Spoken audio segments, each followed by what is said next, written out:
होती हुई पंचायती अखाड़े की पेशवाई भी निकली है।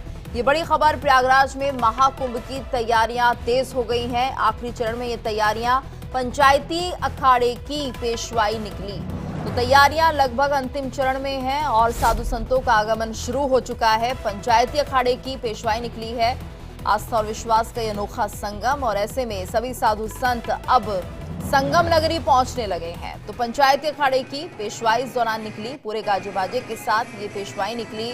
देखिए किस तरह से ढोल नगाड़ों के साथ, और यहाँ पर भक्ति में डूबे हुए ये लोग दिख रहे हैं। तो साधु संतों का आगमन शुरू हो चुका है।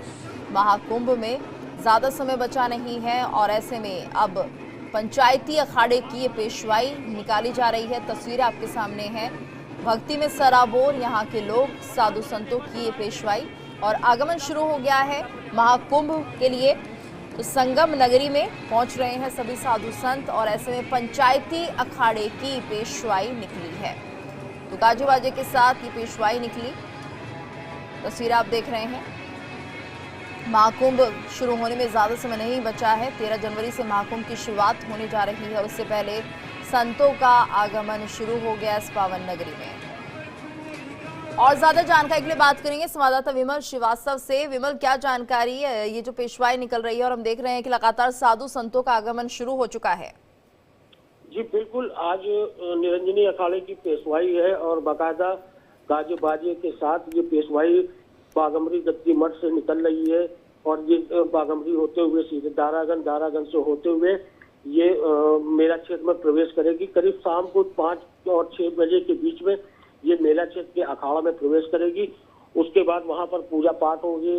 पूजा पाठ होने के बाद सभी जो नागा साधु सन्यासी हैं वो सभी वहां पर अपनी भूमि गंवाना शुरू कर देंगे और वहां से फिर प्रतिदिन जिस तरीके से वहां पे उनकी जो दिनचर्या होती है उसके साथ उनका वो पूरे 1 महीने तक वो अपनी वहीं पर पूजा पाठ करके अपनी दिनचर्या करेंगे।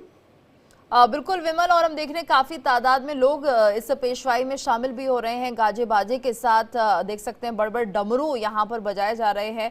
काफी भव्य इस तरह की पेशवाई होती है।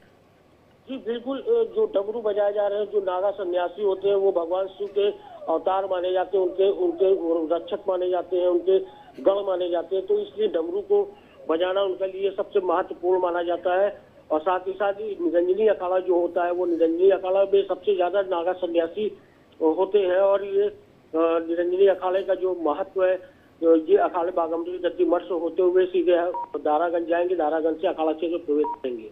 जी विमल, ये भी जानना चाहेंगे आपसे, ये जो महाकुंभ होने में अभी समय है, लेकिन जिस तरह से 45 दिनों का पूरा महाकुंभ रहेगा, तो ये सभी क्या 45 दिनों तक यहीं वास करेंगे? देखिए, जो अखाड़े होते हैं वो अपनी पेशवाई तो दिसंबर माह से ही शुरू कर देते हैं और जब ये बसंत पंचमी का जो तीसरा शाही स्नान होता है उसके बाद ये धीरे धीरे अपनी जो जहाँ से ये लोग आते हैं वहां पर ये वापसी अपने आश्रम चले जाते हैं। लेकिन जो अगर मेले की अगर बात की है, जो 45 दिन का मेला होता है तो ये शिवरात्रि तक मेला रहता है और शिवरात्रि में जो लास्ट स्नान होते हैं वो लोकल स्नान होते हैं। ये इलाहाबाद की जो श्रद्धालु होते हैं वही आते हैं यहाँ पर स्नान करके और उसके बाद मेला समाप्त कर दिया जाता है। बिल्कुल विमल, और भव्य ये सवारियां हम देख रहे हैं जिस तरह से पेशवाई निकल रही हैं और लोगों में काफी उत्साह है। साधु संत भी यहाँ पर अब पूरी तरह से तैयार हैं आगामी महाकुंभ में शामिल होने के लिए। धन्यवाद आपका इस पूरी जानकारी के लिए।